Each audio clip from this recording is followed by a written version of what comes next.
দেয়ালে পিঠ ঠেকে গেলে সেলেসাওরা কিভাবে ঘুরে দাঁড়ায়, ফুটবল ইতিহাসে এমন গল্প ভুরি ভুরি। মরক্কোর বিপক্ষে হতাশার ড্রয়ের পর এবার হাইতির বিপক্ষে ঠিক সেই পুরনো রূপেই ফিরতে চায় কার্লো আনচেলত্তির ব্রাজিল।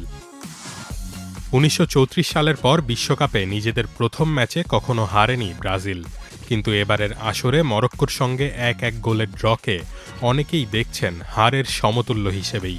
বিশেষ করে রাফিনিয়া, ক্যাসেমিরোদের নিষ্প্রভ পারফরম্যান্স শুরুর একাদশে তাদের জায়গা নিয়েই প্রশ্ন তুলে দিয়েছে।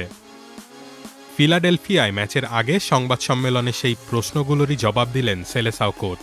স্পষ্ট জানিয়ে দিলেন ঘুরে দাঁড়ানোর লক্ষ্যে দলে কিছু পরিবর্তন আসছে।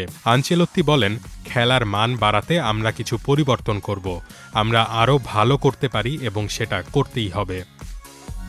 তবে ঠিক কোন কোন পজিশনে পরিবর্তন আসবে তা খোলাসা করেননি তিনি।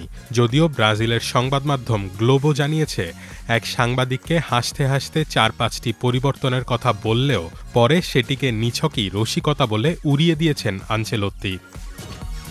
প্রথম ম্যাচে বিবর্ণ পারফরম্যান্সের কারণ কি? আনচেলত্তির মতে প্রথমার্ধের পারফরম্যান্স ছিল অপ্রত্যাশিত।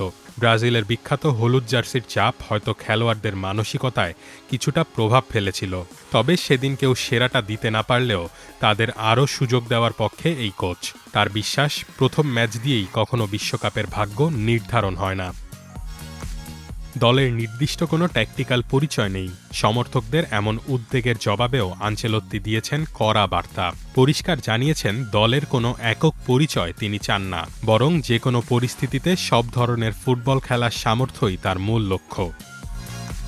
আনচেলত্তির এই কৌশল পরিবর্তনের পরীক্ষা দিতে এবং জয়ের ধারায় ফিরতে সি গ্রুপে নিজেদের দ্বিতীয় ম্যাচে শনিবার বাংলাদেশ সময় সকাল 6:30টায় মাঠে নামবে ব্রাজিল দল।